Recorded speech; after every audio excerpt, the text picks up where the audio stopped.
Recién terminamos la producción de fotos de La vida es un trabalenguas.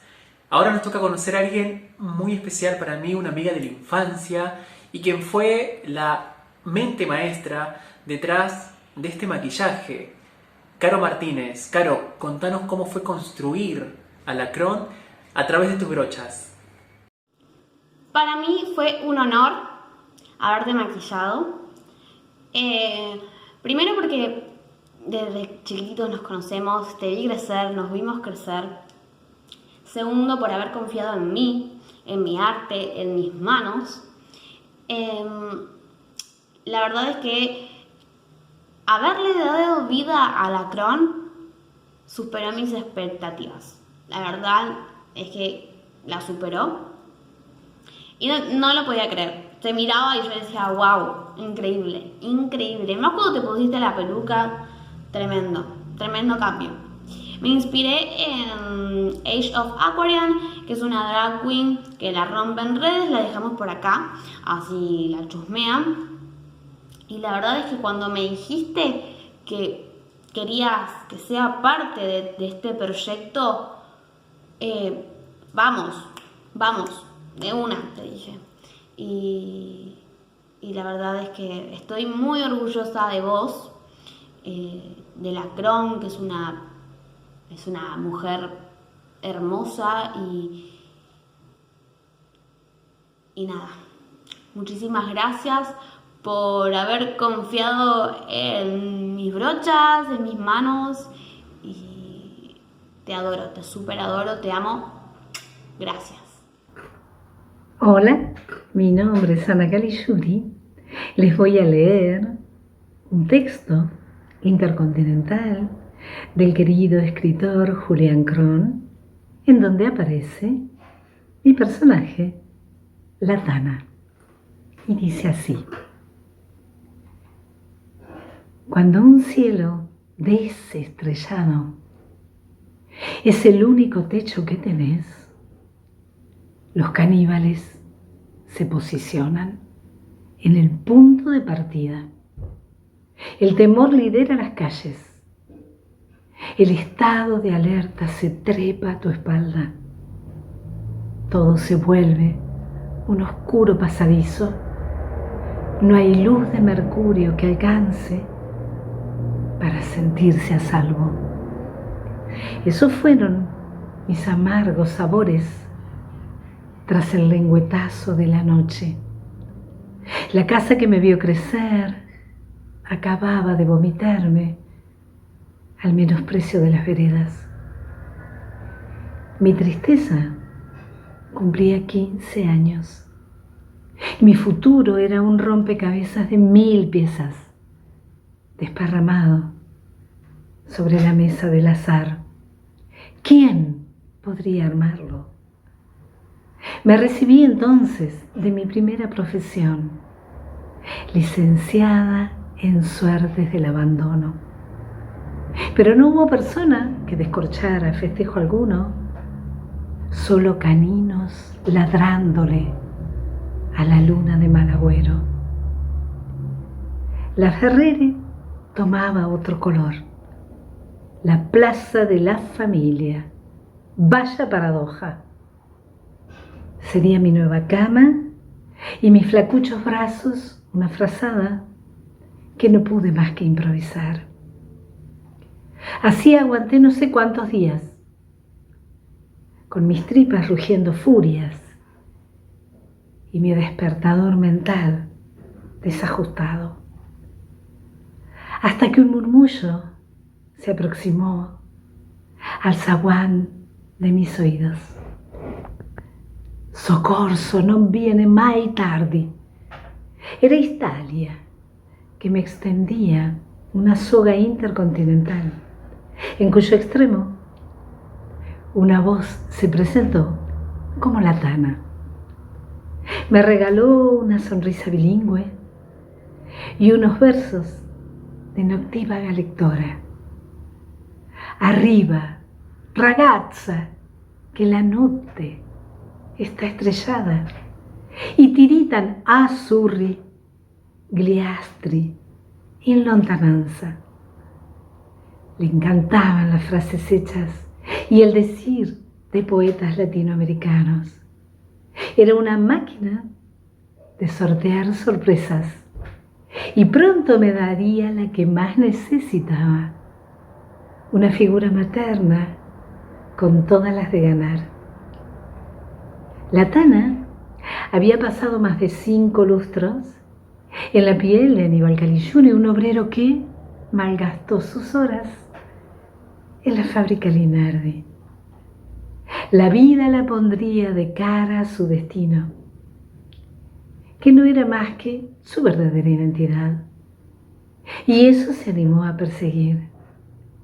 Los años nos encontraron entramando juntas nuestras historias, a pesar de las tantas cicatrices que nos trazaron, la expulsión y la marginalidad.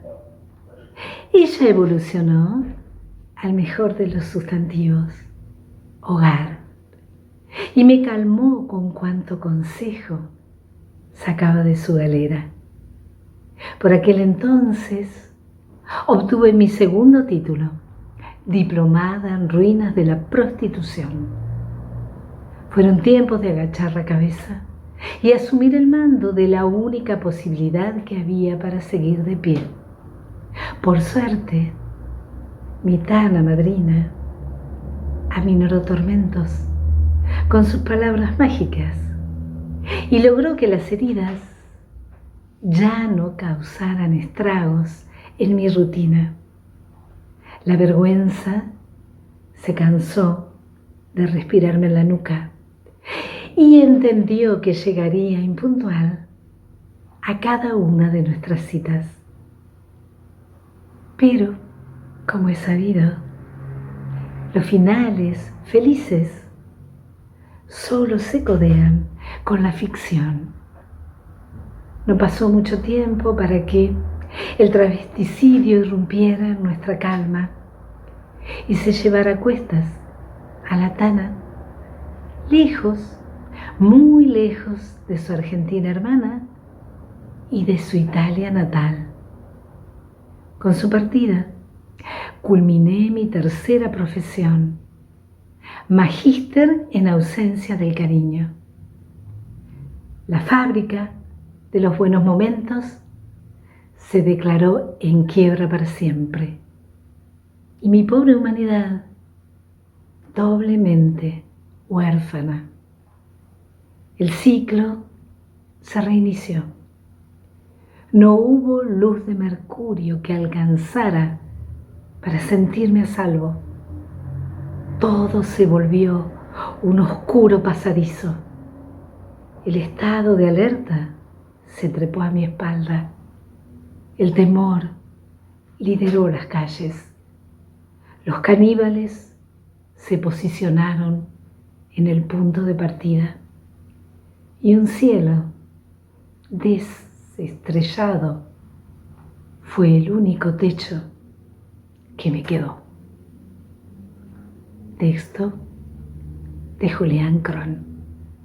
Muy buenas tardes a toda la audiencia en esta presentación del día 10 de febrero, una fecha importantísima en este caso. El tiempo complementa la escritura al arte y a la vida misma. Para los que no me conocen, mi nombre es Julián Contreras, asesor editorial y habitual presentador de los autores que circulan por Tayel Ediciones, y en esta oportunidad tengo la gloria y el privilegio de presentar a alguien a quien realmente admiro y que ha lanzado un libro que sin duda alguna mete el dedo en la llaga, y no en cualquier llaga, sino en la llaga de la disidencia. Así que voy a darle la bienvenida aquí a Julián Cron, que además es codirector, docente, quien presidió también el seminario de escritura Late y Nebrija, perdón. Así que mucho por hablar, pero ante todo preguntarte cómo estás y por supuesto mis felicitaciones, feliz cumpleaños. Muchas gracias, Juli. Sí, elegí el 10 de febrero para hacer la presentación, porque era mi cumpleaños y qué mejor autorregalo que una presentación del libro, y también porque como es un universo paralelo, el personaje protagonista también cumple el mismo día que yo. O sea, estaríamos festejando el cumpleaños de Julián Cron y de la Cron también. La verdad, súper feliz por este lanzamiento. Súper feliz de que seas vos también el que me hagas la entrevista, porque conocés de la obra, conocés del proceso, formás parte del libro también. Sos un personaje que va a dar que hablar. Así que nada, todo lo que tengo para decir ahora es estoy súper contento con este nuevo lanzamiento. Absolutamente, y textualmente y temáticamente tiene un montón de cosas para analizar ya desde ya, pero ante todo hablemos de esa palabra clave que articula todo, que es ucronía, una palabra que para muchos de nosotros tuvo sabor a nuevo y que fuiste explicando el significado de la palabra ucronía. Si podemos recuperar eso. Sí, obvio. La ucronía en realidad es un género literario que no muchos abordan.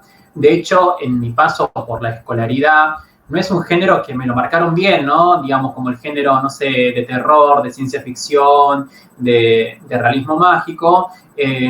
Nunca se detuvieron quizás a ahondar en esto, ni siquiera como actividad, que me parece re interesante plantear una ucronía. Una ucronía es un universo alternativo, a partir de algo que se conoce como punto Hombar, que de eso hablo en el prólogo, que el punto Hombar es ese quiebre en la historia, ¿no? O sea, veníamos bien, bueno, hubo un quiebre, suponente, ¿no?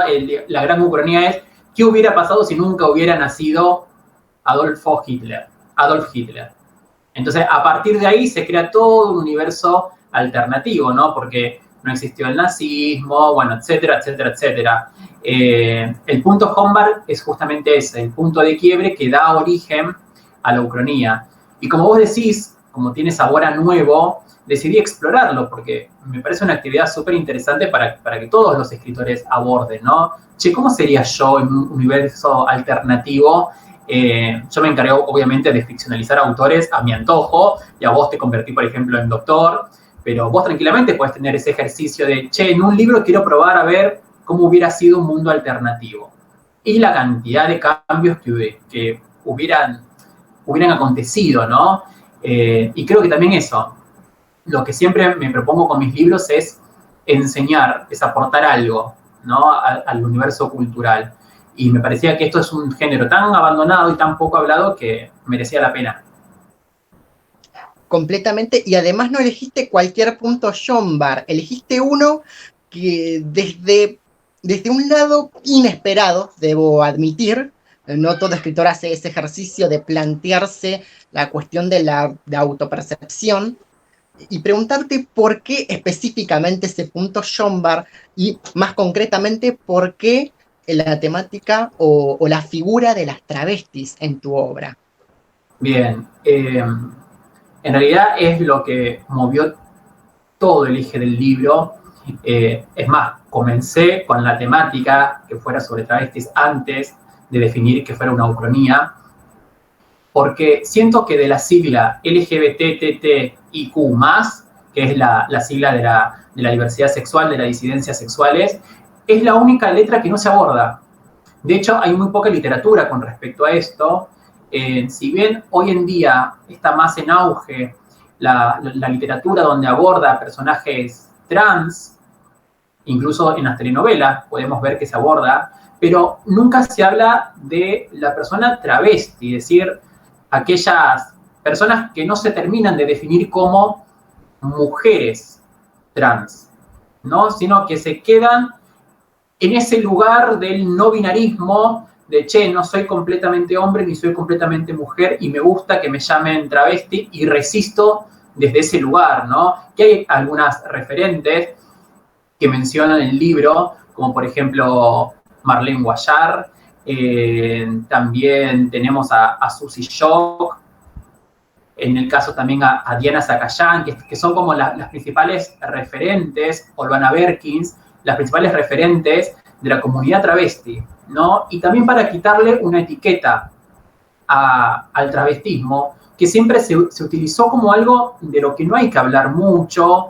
Vos habrás escuchado traba como insulto, ¿no? Ahí va ese traba, que ni siquiera respetan que se definan como en femenino, ¿no? La traba, la traba, la travesti, es algo de lo que no hablamos, de lo que sabemos que existe, porque hay esquinas donde hay travestis, pero que ni siquiera indagamos. Che, ¿le preguntaste a esa travesti cómo es trabajar así? ¿Por qué no trabaja de otra cosa? Si el sistema laboral la incluye en otro tipo de trabajo. Entonces es como visibilizar una de las letras de la sigla que nadie se detuvo, que siempre están, pero sin embargo las seguimos invisibilizando. Es muy interesante la cuestión de la invisibilidad de las travestis y preguntarte ante ese panorama que para muchos de nosotros y nosotras es desconocido, francamente, preguntarte cómo fue tu proceso de escritura en medio de estas inquisiciones, en medio de esta suerte de investigación que realmente realizaste, porque tenés una base dura y un criterio como para poder encararlo desde una perspectiva de género también, cosa que es muy importante, no desde el lado machista de miren a las trabas, sino desde un lado con mucha conciencia social. Claro, tal cual. Creo que soy de las personas, bueno, vos, Juli, sos igual, que no podemos escribir un libro sin tener una investigación previa. No vamos a hablar de lo que no sabemos. Entonces, el primer gran paso que dije, bueno, tengo la pandemia en el medio, que puedo aprovechar ese tiempo para mí, fue investigar. Investigar muchísimo, leer los libros de estas referentes travestis, cuestionar, interpelar también, ¿no? Entre ellas lo que decían, los criterios que tenían, si coincidían, si había diferencia, ver mucho documental también, o series, que por suerte, imagínate que después, sí, más o menos cuando estaba ya casi terminando el libro, salió una serie sobre una travesti muy conocida de España, que es La Veneno. Entonces, como que eso también dio margen a que la gente comenzara a hablar.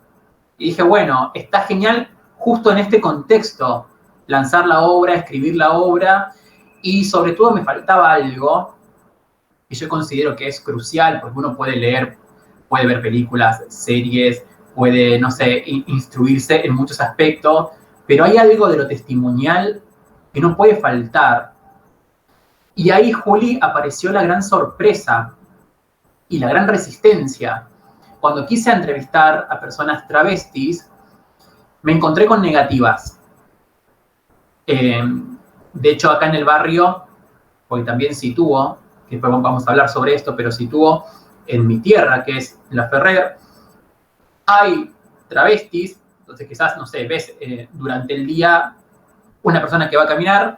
Entonces una vez decidí interceptarla. Imagínate la situación cómica, lloviendo, con barbijo, que alguien te detenga en el medio de la calle, ¿viste? Como es obvio que te va a generar cierta resistencia. Pero le conté así, a la distancia, que estaba haciendo un libro, que si quería colaborar con un testimonio, que me podía escribir, le pasé mis redes.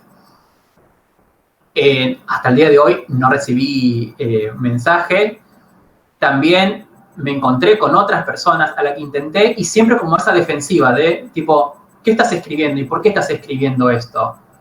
Entiendo también que entre ellas, por lo que le toca vivir, hay mucha desconfianza. Imagínate que son personas que se exponen todas las noches laboralmente, que no saben si van a volver al siguiente día, viven en carne propia la violencia, un mundo machista que también les prohíbe millones de oportunidades. Entonces es obvio que a la primera que un autor se te acerque y te pregunte, lo primero que vas a hacer va a ser desconfiar. Con el transcurso de los meses, pude tener contacto con una travesti que me dio su testimonio a través de WhatsApp. Estuvimos hablando a través de audio, bueno, que también fue todo un desafío para ella, porque fue revivir muchas situaciones. De hecho, Juli, quiero que la audiencia, los espectadores sepan que muchas de las cosas que hablo en el libro, si bien tienen su tinte ficcional, ¿no? Porque es una ucronía, es lo que hubiera pasado, pero que están basadas en hechos reales. Es decir, que las travestis sí pasan por esto, sí pasan por esta vulnerabilidad, ¿no? esta violación a los derechos, este atentado contra los cuerpos. Son todas cosas que, por más que yo las haya ficcionalizado, existen en el plano de la realidad, y eso es lo que quizás pretendo cuestionar en este libro, ¿no? De comenzar a visibilizar esos hechos. Y al final, una vez que tuve ese testimonio de esta colega travesti, dije, no, Juli, ¿sabés que me falta algo? Yo no me quedo tranquilo hasta que pueda hablar en persona. Me pasó de una vez que salí a correr por acá cerca de mi casa, se hizo tarde, porque era ahora tipo en verano, ¿no? Se hizo tarde y a la vuelta me encontré con travestis. Dije, es mi oportunidad, no puedo hacer de cuenta que nada pasa, sería muy hipócrita, ¿no? Pasar al lado de ellas y no contarles que estoy escribiendo un libro sobre travestis, y lo que pretendo es justamente visibilizarlas. Fue muy cómico porque al principio tuvo ese roce, ¿no? De que, ¿qué hace un chabón en medio de mi trabajo preguntándome sobre ciertas cuestiones relacionadas a mi mundo? Y fue muy rico, que son todas estas personas a las que entrevisté, las incluyo en los agradecimientos, porque tienen un nombre. Siempre me encanta preguntarles a las personas cómo quieren ser llamadas, porque para mí es muy importante el nombre, la identidad. Así que tienen el nombre, aparece en el libro, y les estoy enormemente agradecido por toda la información que me dieron, que también sirve para planear la ucronía, ¿no? Repito, si bien es una parte ficcional, ser lo más creíble posible. Y después, bueno, en el proceso mismo de escritura, me fui topando con algo que siempre me permití como poeta, ser visceral. Es decir, si escribo un libro desde el dolor, que ese dolor sea verdadero. Por más que la causa del dolor no sea la misma, es utilizar el momento donde me siento más frágil, más vulnerable, más atormentado, volcar todo ese sentimiento en la hoja de papel. Me parece una forma genuina de que un poeta exprese sus sentires. Entonces quizás muchas situaciones que claramente yo no viví porque no soy travesti, están escritas de igual forma desde el dolor, desde ese ver que, bueno, esto realmente lo escribo desde lo más profundo de mi ser. Fue un trabajo, no te das una idea de los libros anteriores que lancé.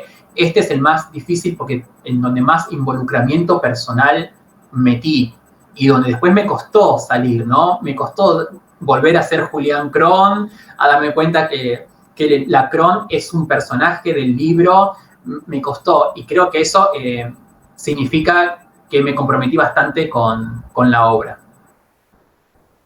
Absolutamente, y una de las características de tu obra no solamente es el texto central o el libro en sí, sino la puesta en escena que hiciste en redes sociales. Ya vamos a estar hablando de eso, pero ante todo recuperar algo que dijimos que es la ambientación en el conurbano, territorializar el discurso disidente allí. Es algo muy cierto lo que decís respecto a la invisibilidad de esta comunidad, pero también lo difícil que es romper ese silencio y también reconocer que las disidencias están presentes en nuestro hogar, en el lugar donde nacemos, vivimos y convivimos.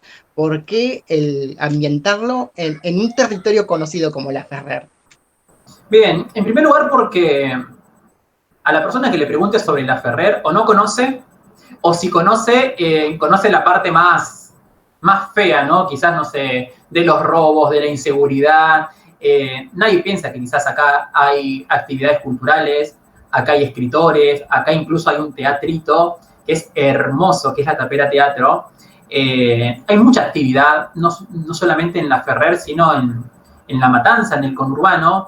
Y también para dar una lección de que el escenario de un libro puede ser en el conurbano, ¿no? Porque tendemos a leer mucho de escenarios que transcurren o en Capital Federal o en otro país.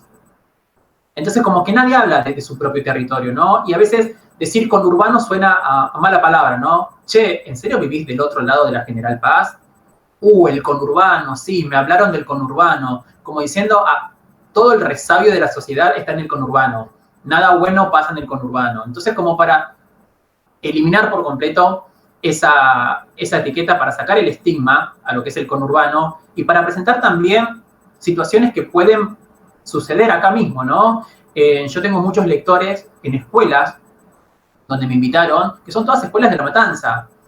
Entonces, me gusta que los chicos lean un libro y citen quizás una calle de Casanova. Ah, en esa calle hay un barcito, yo siempre voy, yo voy a esa plaza. ¿Cómo puede ser que el personaje de Lacrón haya atravesado ese mismo lugar? Entonces, también como para darle ese divertimento a los lectores, ¿no? Algo, por ejemplo, que me basé también fue en el libro de Melissa Osuna, que lo sitúa en Catán, y me pareció hermoso, ¿no? Porque también es como que te acerca al lugar, a querer conocer más el lugar, las historias, la calle, cómo se vive. Entonces, era más que nada eso, para acercar a los lectores que son de acá, de La Matanza, y también para hablar de la tierra de uno, ¿no? Yo recuerdo que cuando era muy chiquito, era un boludo, pero cuando era muy chiquito, siempre decía que vivía en San Justo, o en Ramos Mejía, como que quizás era lo más afable para que alguien pudiera decir que vivía, ¿no? Y dije, ¿por qué tengo que sacarme ese miedo de decir, soy de La Ferrer? O sea, tengo que enseñarle al mundo que en La Ferrer también pasan cosas buenas. Entonces, después de muchos años, intenté reivindicarme a través justamente de este libro. Sí, muy interesante porque también es poetizar la tierra en la que uno vive y de hecho creo que desde el boom latinoamericano, donde los artistas latinoamericanos estaban orgullosos de serlo, no hemos experimentado esa cuestión de, wow, esta historia se desarrolla aquí localmente. Me parece que es muy pertinente que cites a Melissa Osuna por esa cuestión de reivindicar que nuestro espacio cotidiano es un espacio donde la magia puede ocurrir y también es un espacio donde coexistimos con las disidencias. Es importante que hagas esa maniobra de reivindicar eso, poner también la disidencia como objeto, no solamente de estudio, sino como objeto dentro de la mira de lo estético. Y romper con esa cuestión de la belleza hegemónica, de que el arte debe dirigirse a esa idea central de, bueno, el hombre y la mujer, la adoración a los cuerpos, la adoración a esa heteronormativa que instituye el orden social. Obvio que sí. Juli, imagínate que muchos piensan, ¿no? En travestis y piensan en los bosques de Palermo.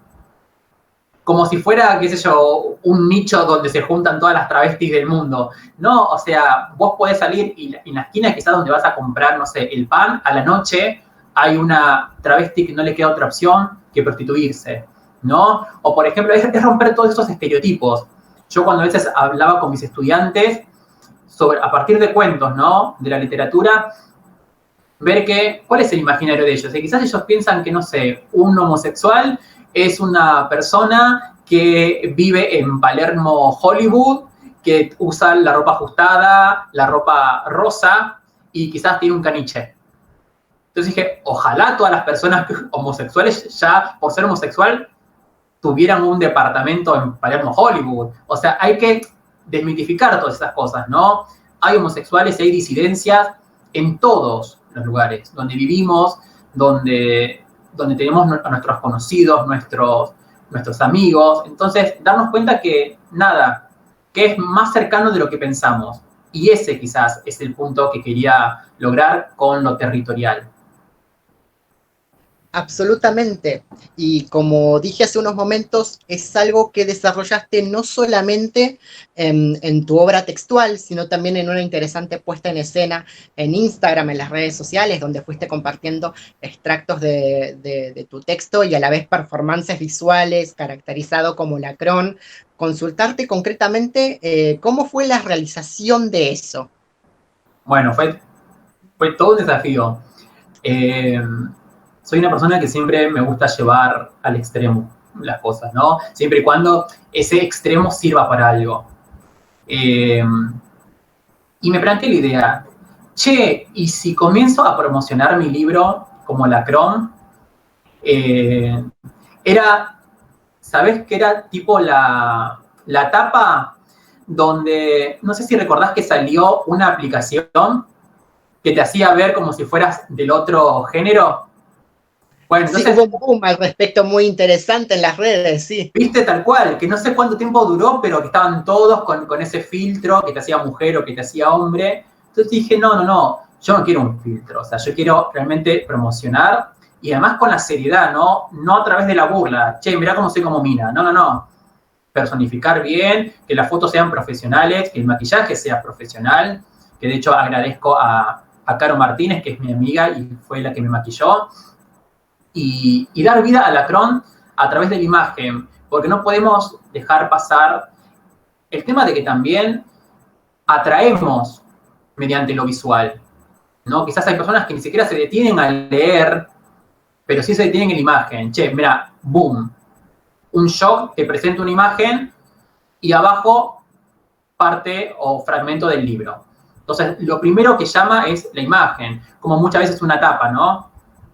Vos todavía no leíste el argumento, pero te noqueó la tapa, te gustó muchísimo y vas por eso.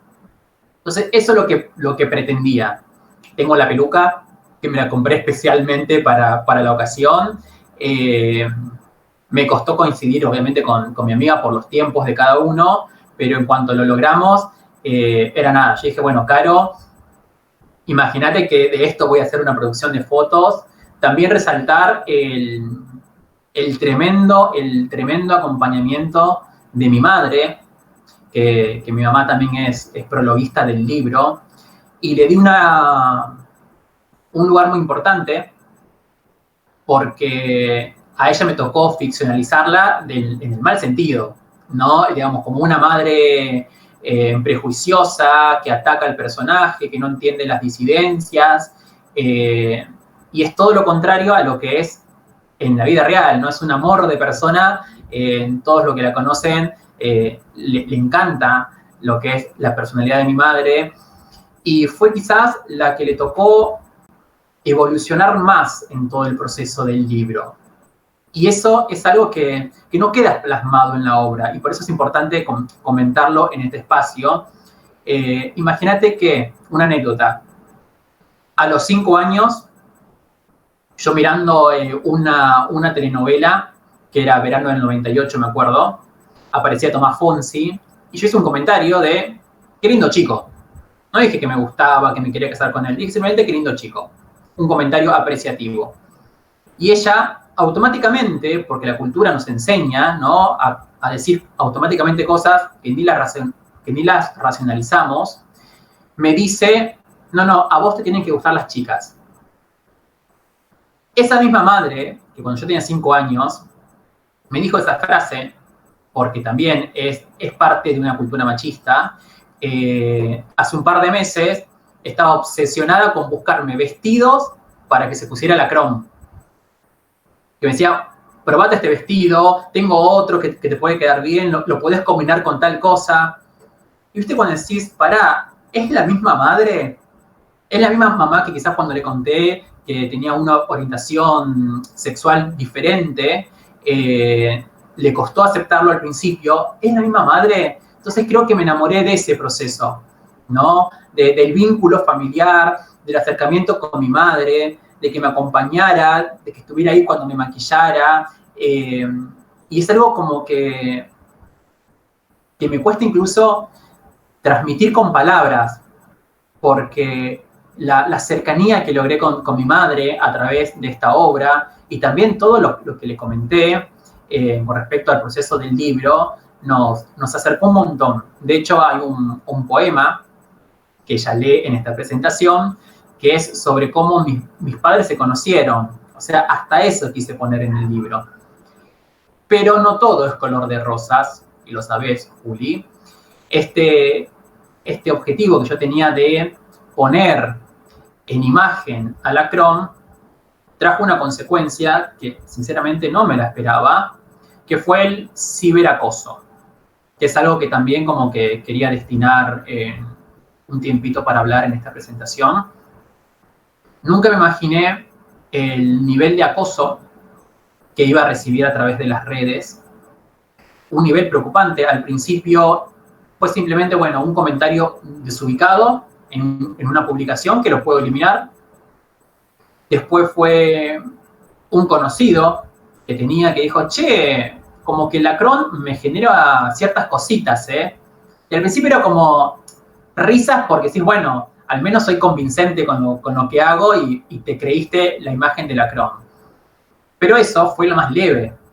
Después comenzaron a llegarme mensajes de personas que claramente no me tenían como, digamos, en las redes, como seguidores, importunándome, acosándome en varios idiomas, porque me pasó gente que no solamente hablaba el castellano, sino personas que hablaban en inglés, en portugués. Claro, esas personas ni siquiera se detenían a leer el perfil que decía que se trataba de un personaje o la poesía que estaba debajo de cada fotografía, ¿no?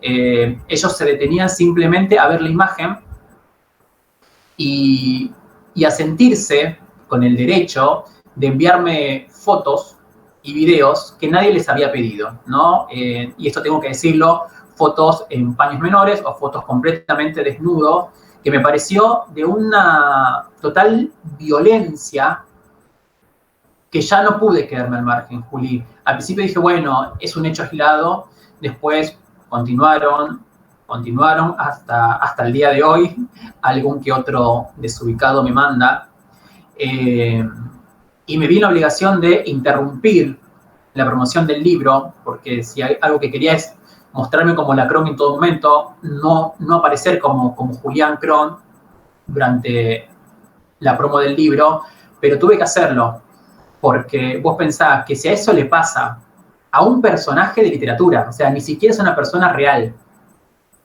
imagínate lo que viven día tras día las travestis, realmente las chicas trans y las chicas cis, cómo esto lo viven en el día a día. De hecho, mi testimonio habilitó a que un par de mujeres me hablara por mensaje privado y me contara situaciones que estaban padeciendo en el mismo momento, no solamente en las redes sociales, sino también en el colectivo, en la calle, en tener que fijarse cómo van vestidas, a ver si alguien le hace un comentario desubicado.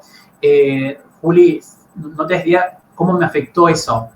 De hecho, hubo un par de días que decidí no subir nada, que fue después del video, que hay gente que lo seguía compartiendo y compartiendo y compartiendo, que agradezco a todos los que se tomaron el tiempo para compartir ese mensaje, pero me afectó muchísimo. Uno, porque no me lo esperaba, porque el objetivo era simplemente promocionar, ¿no? La obra a través de una imagen corporal que decidí hacer como travesti, pero nunca me imaginé todo lo que iba a venir después. Así que esto también nos da una gran lección, ¿no? A ser empáticos con el otro género, a dejar de justificar siempre al acosador o al violador, a no pensar que las mujeres exageran cuando dicen que tienen miedo de volver solas, cuando dicen que tienen miedo de usar cierta ropa. Imagínate, Juli, que no tiene absolutamente nada que ver el tema de la vestimenta, pero todas las fotos, si vos te pones a ver con detenimiento, son del torso para arriba. Porque de hecho, cuando hice la producción de fotos, abajo, y te morís de risa, pero estaba en shortcito y en ojotas. ¿Me entendés? O sea, solamente me enfoqué de acá para arriba. Sin embargo, ni siquiera eso, ni siquiera daba lugar a la imaginación de nadie, y sin embargo lo hicieron, ¿no? Cada persona es libre de mostrar su cuerpo como quiere y no recibir este tipo de comentarios. Hasta el día de hoy me vi en obligación de bloquear a ciertos usuarios porque insistían. Sí, y a ver, se me escucha, ¿no? Sí, perfecto. Este incidente, creo que algo interesante que tuvo al margen del mal momento que pasaste y paralelamente del apoyo que tuviste de la gente, es cristalizar la cuestión del acoso. Y quiero subrayar esto y darle una vuelta de tuerca más, que el acoso es sistemático y es socialmente aceptado. Socialmente aceptado en el que hasta un conocido te puede decir, mirá, me está provocando cosas esto. Y nosotros por ahí en nuestro inconsciente decimos, no, tenemos el estereotipo de viejo verde que te dice un piropo en la calle, pero en realidad en un mundo de hiperconectividad donde el anonimato relativo está garantizado por un perfil falso, el acoso es un pan nuestro, es una moneda corriente, y tiene esa cosa de impunidad, impunidad de que desde el anonimato le puedes decir a otra persona lo que se te cante, y eso es terrible. Me parece muy pertinente que esto sea una oportunidad de debate para el ciberacoso, para el grooming, para el sexting, para la sextorsión también. Hay todo un universo de delitos sexuales digitales que la ley actual no contempla, y es urgente que haya medidas legales al respecto.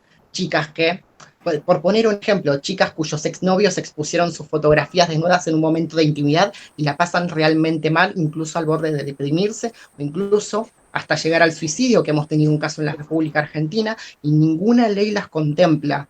Es impresionante, lo único que pueden hacer es disponer del material a la justicia, y no hay una figura penal al respecto. Me parece muy interesante que este incidente sea una oportunidad para replantearnos el marco legal del acoso y del ciberacoso, y pensar que así como vos fuiste víctima, tan solo por un acto performativo, que eso es lo más loco, estaba explicitísimo que vos eras un escritor, docente, que estabas Sí. haciendo eso con una finalidad estética y promocional, pero no me imagino lo que atraviesan constantemente las mujeres, incluso tus alumnas, tranquilamente.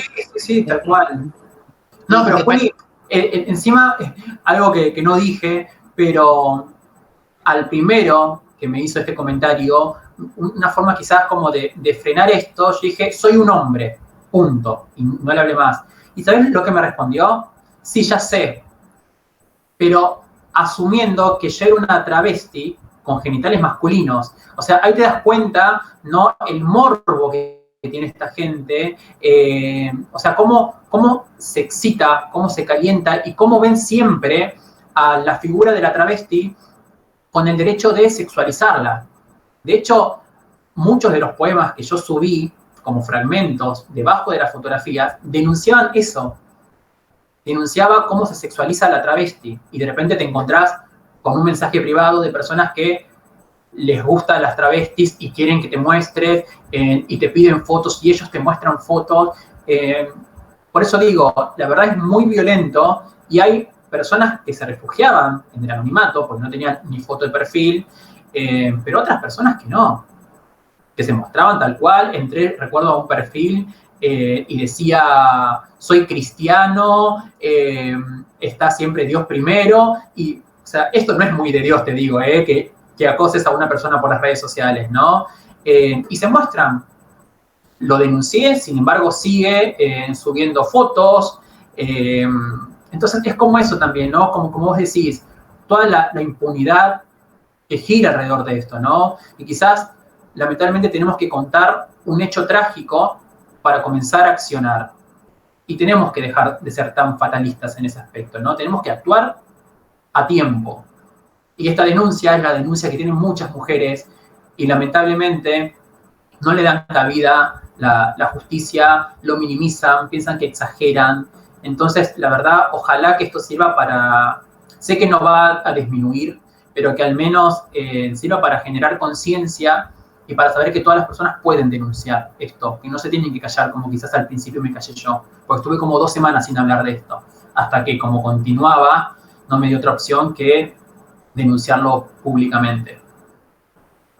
sí, y esa es la alternativa que queda, o también la alternativa del escracho, como popularmente se suele decir a aquellas posteos o publicaciones de personas que por X o Y salen impunes de una determinada situación, criminal inclusive, y realmente las redes sociales son el cielo y el infierno en algunos casos. Sí. Muestran lo peor de la especie humana, pero también, y eso también ocurrió en tu caso, te mostró el apoyo de muchísima gente, Muchísimo. mensajes lindos, por supuesto, comentarios de personas que no solamente valoraban tus poemas, sino que te agradecían el hecho de poder hablar, de aprovechar esta experiencia para hablar de estos temas que son complejos, que realmente la sociedad no está preparada, a duras penas venimos de la legalización del aborto legal, seguro y gratuito, del Sí, cupo de la tal cual. comunidad trans, teniendo en cuenta de que somos una patria catoliquísima, que superamos la dictadura recién en los 80, con todo lo que eso implica.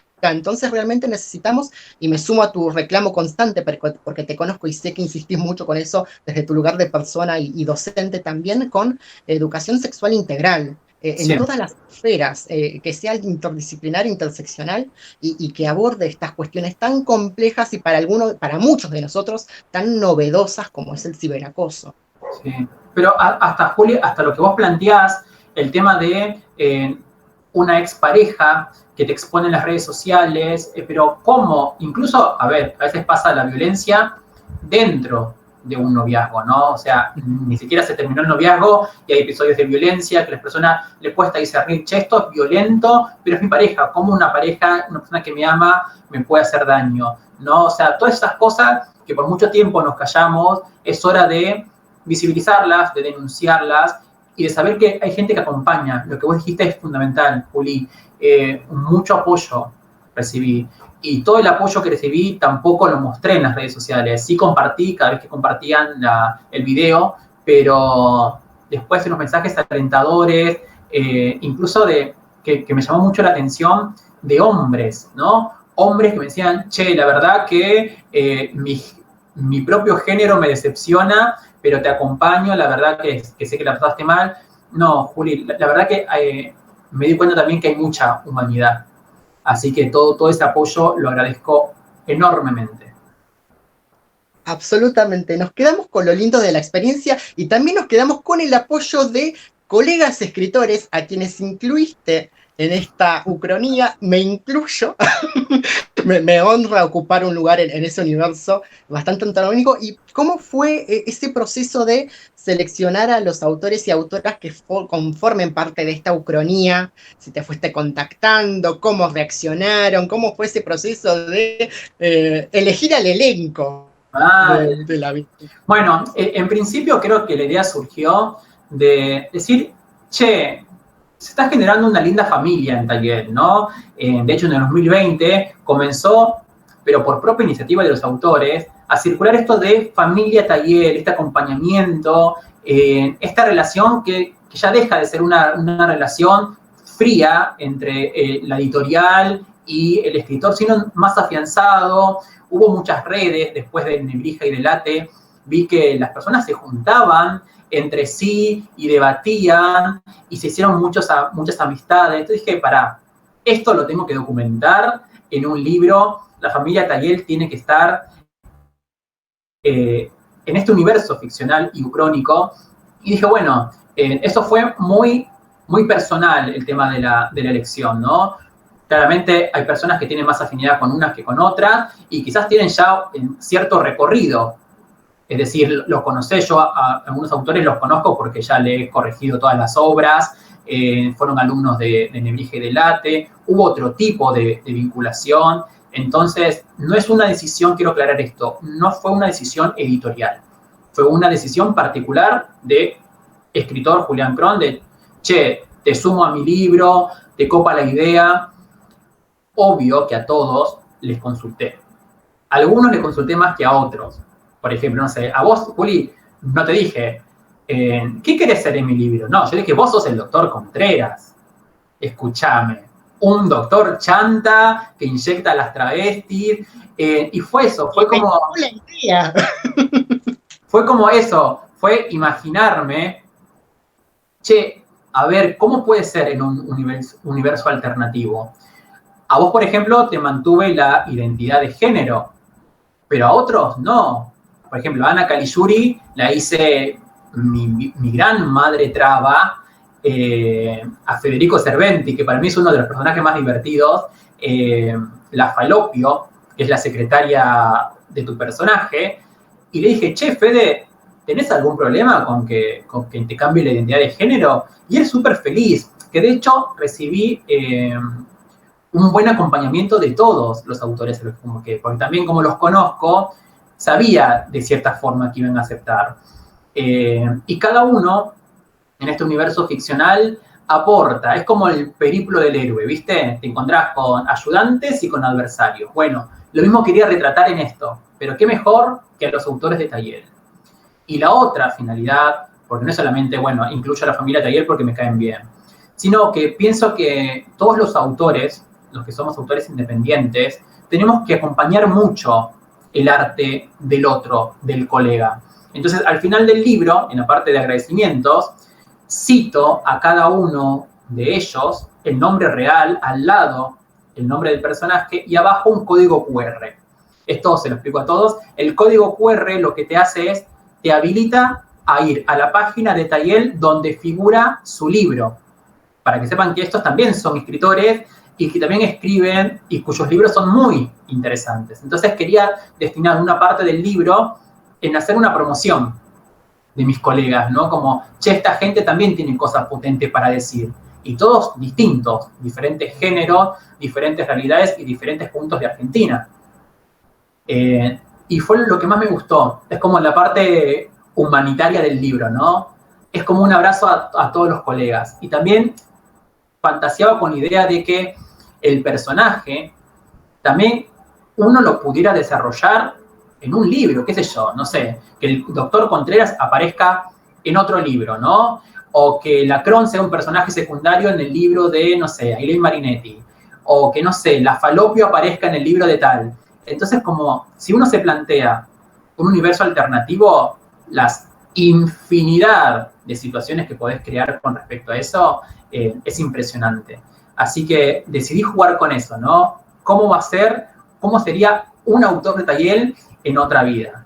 Y me encantó pensar cada personaje, cómo pensaba, cómo ayudaba o perjudicaba. Algunos le dije, che, mirá que vos vas a ser un personaje bastante polémico en el libro, ¿eh? Sí, vos incluí. Claro, estaban todos chochos de formar parte de la ucronía. Así que por suerte fue bien recibido y notifiqué a todos los escritores. Y algo que tengo para decirte, a vos, una novedad, y a todos los que participaron de esta ucronía, porque participaron sin finalidad alguna, o sea, dieron su apoyo al personaje y se dejaron ficcionalizar, así que les va a estar llegando un regalito por mail después de esta presentación. Hermosísimo, pero es tu cumpleaños, el regalo te lo tenemos que dar nosotros. Bueno, viste, tengo que ser generoso y también dar regalos. No, muy generoso y aparte también esa experiencia de incorporar personas reales y retransformarlas para una ucronía. Me emociona la idea de un Tayelverso, honestamente, así que escritoras consiguiendo. El Tayelverso podría comenzar con La vida es un trabalenguas y es interesante porque también hay algo de argentino en ese ejercicio de incorporar personas reales. Yo me acuerdo que Borges lo hacía, Marechal lo hacía, no de manera favorable, convengamos. Le sacaba el cuero con una novela de 900 páginas a sus amigos, se quedó sin amigos Marechal. Pero bueno. Claro, bueno, ahí más o menos hubo una influencia, pero dije, no, vamos a darle otro tinte, vamos a intentar ayudar a mis colegas, no hundirlos en el libro. Claro, así que es muy interesante que podamos, que vos estés atento a esas cuestiones técnicas vanguardistas, que me consta que cada vez que te apropias de una técnica, lo haces con una finalidad, con un propósito, y ahí voy a la gran pregunta que va a coronar esta entrevista, que es, ¿cuál es el propósito o los propósitos de esta obra?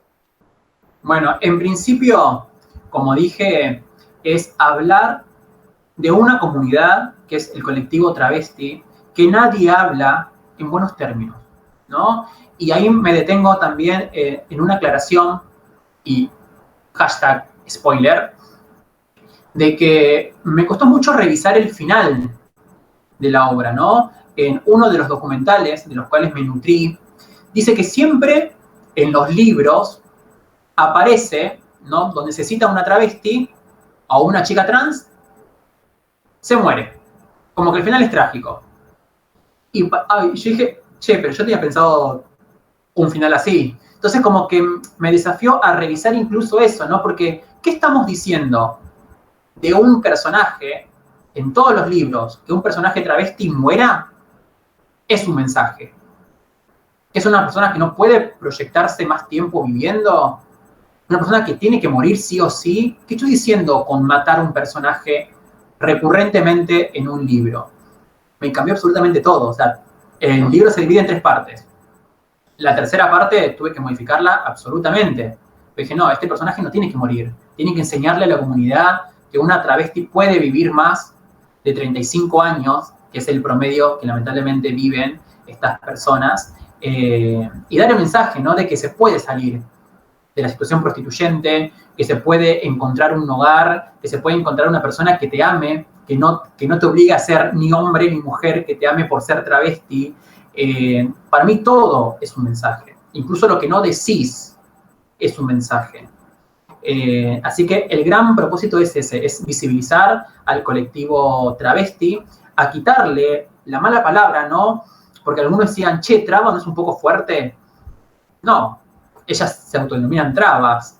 Y también darle como un tinte, eso yo lo hablaba en Late, ¿no?, de cómo simbolizamos las palabras. Siempre traba era como un insulto, che, es una traba, mira cómo te vestís, pareces una traba. Y reivindicarlo, que sea una palabra hermosa, que nos enamoremos de este término, de que podamos mirar, por eso también lo territorial, que esto sucede a la vuelta de nuestra casa, en la esquina, en donde siempre paseamos, y sobre todo, que esto no me destiné un tiempo para hablar, el propósito es que aprendamos sobre educación sexual integral, porque toda la obra, además de hablar del travestismo, está atravesadísima de contenidos de ESI, desde los derechos, desde las leyes que tenemos. El penúltimo poema habla de todas las leyes que fuimos logrando como sociedad, que hace falta mencionarlas, desde temas escolares, donde aparece que ya,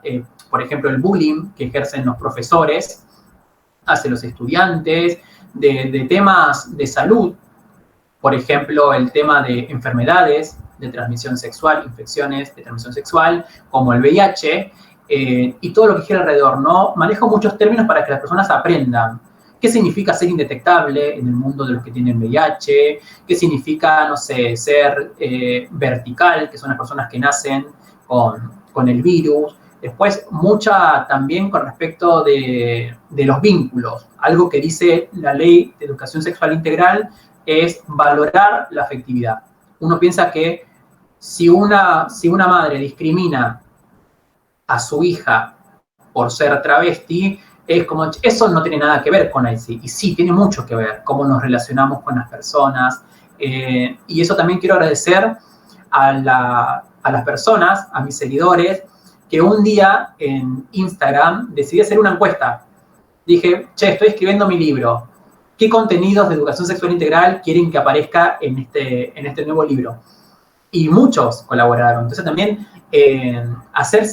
me gustó hacer dinámica y participativas e interactivas las presentaciones, los libros. Así que muchas sugerencias de contenidos de la ESI la tomé de mis seguidores, para que sepan que hay un escritor que los escucha. Así que nada, disfruté muchísimo el proceso y espero que el propósito se evidencie y que las personas sobre todo aprendan de la comunidad travesti y aprendan muchísimo sobre esta ley que es hermosa y que hay que implementarla en todas las escuelas, que es la Ley de Educación Sexual Integral. Absolutamente, más que claro, y realmente una literatura necesaria. Algo que venimos hablando con Flor justamente es nuestro acceso a la literatura disidente. Sí. Le hice leer Juan Solá. Sí, Flor. Sí, me encantó. Sí, y la Chaco sobre todo.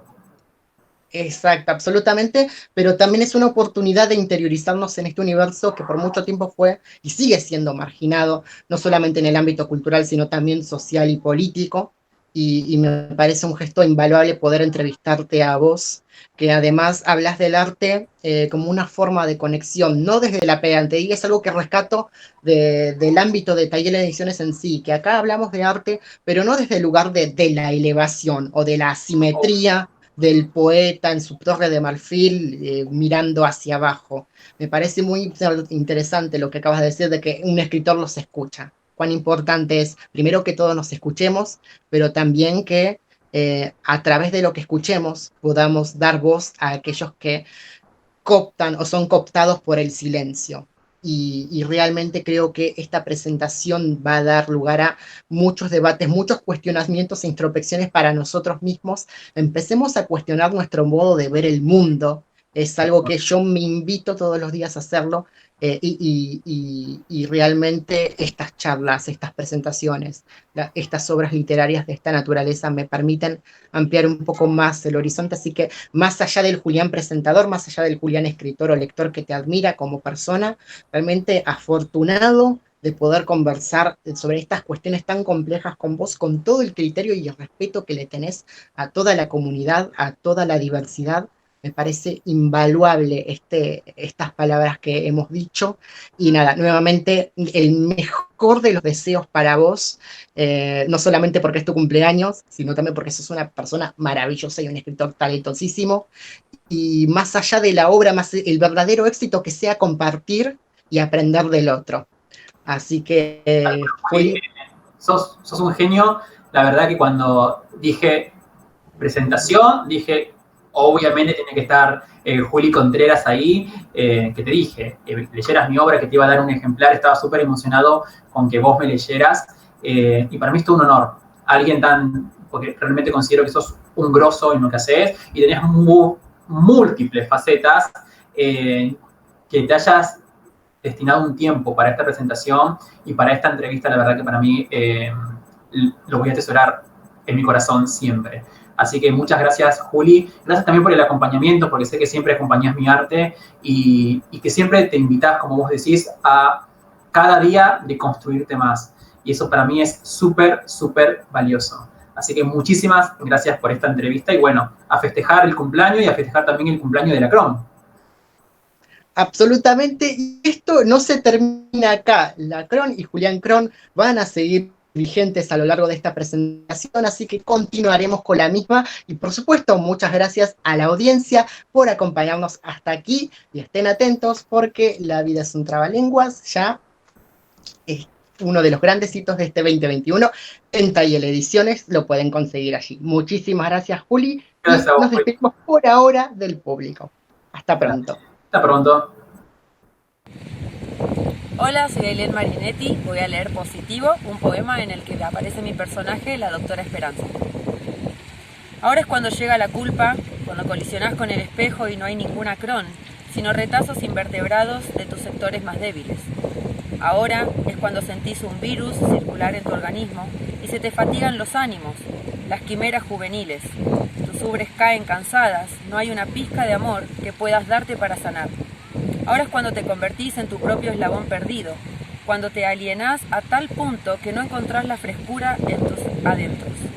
Te insultás de la misma forma que lo hacía tu madre, en lo engrasado de una cocina, y arrastrás tus azotes hacia el pulmón de la crucifixión.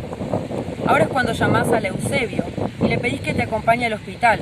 En la sala de espera, ojos boquiabiertos se detienen en tu no binarismo y risas raquíticas te dedican un puto nuestro que estás en los telos, afeminado sea tu nombre. Sus mentes solo ven obscenidad. Ahora es cuando el tramiterío ocupa terreno en tu rutina y un sol maleducado corroe tus mañanas. El hervor de los síntomas te devuelve al hospital de Colorada. Extrañas tus pigmentos, te refugias en la acrobacia de los brazos de Eusebio hasta que una voz proveniente de las espantosas paredes blancas articula tu materno apellido. Detrás de la aridez de la puerta, una sonriente parsimonia te recibe. Es la doctora Esperanza, que te da la bienvenida, te pregunta cómo preferís ser llamada y tus músculos se relajan. Confías. Es una mujer de ciencias que no patologiza tu identidad. Te sentís a salvo bajo sus alas de papel escrito. Chequea los resultados de tus cruentos análisis y larga la estridente noticia. Lo siento, suelta segundos después, mientras tus vísceras huracanadas se estrellan unas con otras. Ahora es cuando la historia comienza a contarse distinta, cuando una médica se convierte en ama y señora de las contenciones y la dejas hacer, cuando las pastillas protagonizan tus noches, y ritonavir, atazanavir y trubada se incorporan a tu glosario. Ahora es cuando no hay analgésicos que alcancen para mermar la desesperación que se expande emociones adentro. Ahora es cuando caes en la cuenta de lo imprescindible que es estar informada para prevenir la avalancha de las ITS, infecciones de transmisión sexual. Ahora, cuando una nueva causa madura en los vértices de tu sexo y de tu lucha. Hola, soy Mori Blanc y voy a leer Faro, un poema donde aparece mi personaje Ofelia. ¿Cuál es el nombre de tu faro? El mío se llama Ofelia y suena a mares calmos, a balsa antinaufragios, a isla segura. Y eso es. El destino me la presentó cuando cursaba el último año en el Instituto Bonaerense Transformación. Y fue gracias a ella que comencé a bocetar lo que sería mi pasión por escribir. Dictaba la materia literatura emocional, que no figura en ningún manual de estudios. Era auténtica y no había formas de no enamorarse de las bellas letras cuando la escuchabas teorizar. Solía decir que un poeta es aquel que se quita la espina que molesta en la piel y la recicla como bolígrafo, quien ve en el dolor una oportunidad. Fue, además de profesora de secundaria, una maestra de vida. Tras mi egreso, seguimos en contacto. Merendar en alguna cafetería de la peatonal Arieta se volvió cotidiano, embriagador. Yo le contaba mis vivencias y ella, por cada episodio, me preguntaba y me recomendaba un autor. ¿Oíste hablar de la escritora Alt? ¿Tenés la tristeza del joven Pizarnik? Esto contalo al estilo Florencia Cortázar. Tomaba nota de sus consejos porque estaba decidida a quitarme la cremallera de la boca, pero primero debía instruirme, capacitarme, y ella fue el mejor faro que el mundo hubiera podido construir. Me dio clases desde el amor ad honorem y me facilitó la ruta sobre la que dirigiría la voz. Las experiencias te enferman de realidad, pero a veces también son las que te ofrecen el antídoto. Y ella fue eso, luz, cura y un beso cálido en las heridas. Hola, yo soy Patricia Gloria Reynoso, soy la mamá del autor del libro y también soy su prologuista. Ahora voy a leer el poema Progenitores, donde Lacron cuenta cómo se conocieron sus padres. 1977. Unos rulos azabache conocen a unos rulos color azufre. La calle Salado en Gregorio de la Ferrere es testigo de su ensamble. El primer festejo de 15 de ella, los mismos 15 donde él ingresa infiltrado. De fondo, música importada sacude los cuerpos, rock and rolls en conurbano. La comunicación sucede y abre futuros. 1978. El noviazgo se consolida. Ella es de votos libros de estudio. Él, habiendo dejado la escuela, muta unas manos metalúrgicas. Se encuentran, se encastran, se encolerizan, hasta que se desencuentran. Las disputas se vuelven hábito y la separación inminente, pero aún quedan restos de dopamina. 1979. El magnetismo vence distancias. Apuestan a la historia que erigen peldaño a peldaño. Tanto es así que el noviazgo evoluciona, compromiso, y meses más tarde las ansias de ella viajan al destino por excelencia para alumnos de último año. La Blanca Bariloche. La paciencia de él la espera en la ajetreada Buenos Aires. 1981. Época de boda en La Matanza. Nada de salones costosos. Una humilde casa recibe el entusiasmo recién casado. Brindis y jolgorios sacan a bailar a la noche. Los conflictos quedan atrás. ¿Quedan atrás? 1982-1991. El tradicionalismo envuelve a la pareja. Ella es labores domésticas. El volante público. Un hijo se les cruza por la cabeza. Buscan, buscan, buscan. Solo hay decepción. Ella se cansa de las mismas 4 paredes y sale a la cita de una profesión. Él deja el volante y ahora sus horas se ensucian de diarios. Nuevamente el hijo que se les cruza por la cabeza.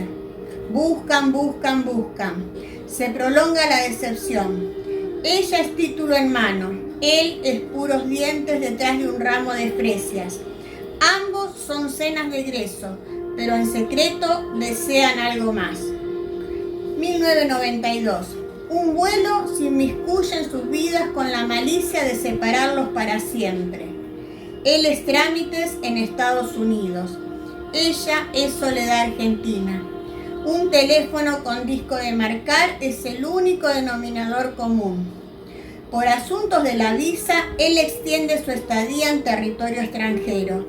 Su rutina transcurre detrás de un mostrador de restaurante. Ella se apunta a trabajar, alfabetiza bocas infantiles. Cuando menos lo espera, un punto de inflexión se desliza por su vientre. Es el sí de las peticiones. Saca licencia, deja de trabajar.